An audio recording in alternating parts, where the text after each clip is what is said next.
When we make a new Fast movie, we always try to come at you with the biggest stunts and the sickest action. This time, we came at you with a wrecking ball. Take a look at how this mind-blowing stunt was achieved. You were only supposed to create a diversion, Roman. That was a diversion. How many of the damn explosives did you use? All of it?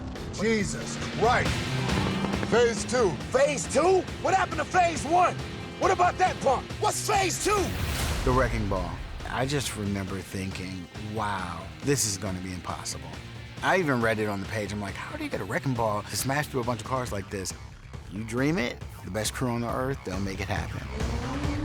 What we wanted to do was not only make the best film in the saga, but to challenge it and to do it in a way that would be entertaining and compelling. Tez, drop it. Bounds away.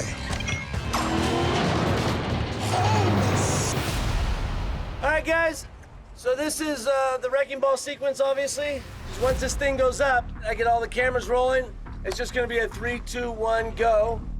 The order of operations is we pull the ball back up, gets 56 feet in the air, about 130 feet back. Once the ball's up, we'll check all our scales, make sure all our lines are good, and then the next thing we'll do is hook the cars to the ball.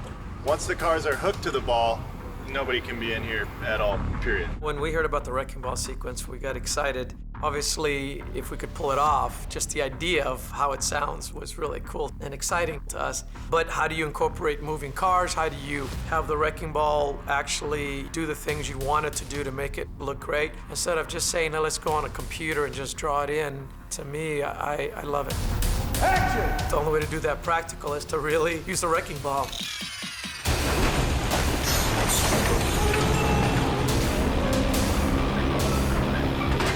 We had talked about it in 6 and 7 about trying to do something like that, but we never were able to pull it off, and we never really knew how to do it and how it actually fit into our story.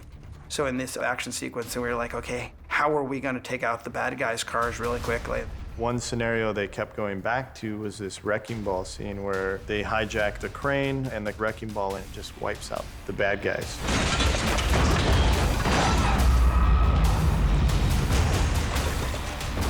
It all sounds great when you're talking about it, but I'm the guy that actually has to figure out how to do it. I hate you, Tez.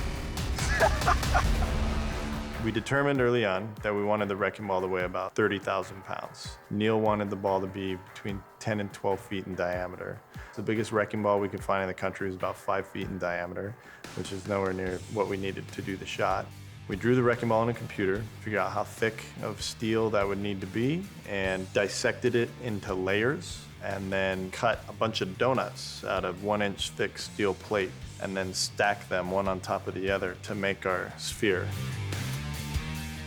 Being that it was so large and so heavy, we couldn't transport it, so we cut all the plate here on our CNC plasma table, and then shipped them all one at a time up to the location where it's shot, stacked them all together, and then welded them up. When we were done, we had a 35,000-pound ball. We added a few little extra parts to the round ball so it wasn't so perfectly round. So it gave each car it hit a little bit something different. The ball is hung from a massive 550-ton crane that came in from Louisiana. He's sitting at about 1 million pounds right there with all his counterweight, and he's boomed up about 200 feet in the air. Those 2 blue blocks connect to counterweights. There's 2 on that side and 2 on that side. The counterweights are 100,000 pounds apiece. And what we do is we take that all the way up to the top of the crane and we preload those sky lines. They keep that boom exactly where it's supposed to be as the ball swings through its path.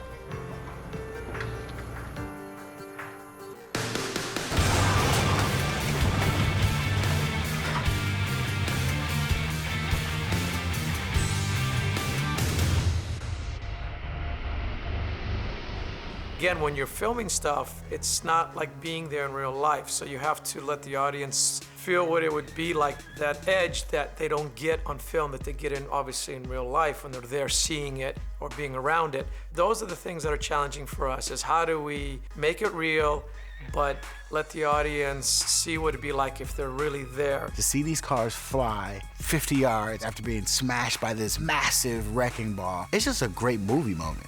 It's probably one of the most impossible moments you'll see on film. It's stuff you want to see. Gotcha. It's a big movie. The action is, just in terms of scale, is next level. Visually, it's incredible. I think there's this fantasy element like, God, what would actually happen if a wrecking ball hit these cars driving 80 miles an hour? And on this movie, you get to see how that happens and what the end result is, and I love it.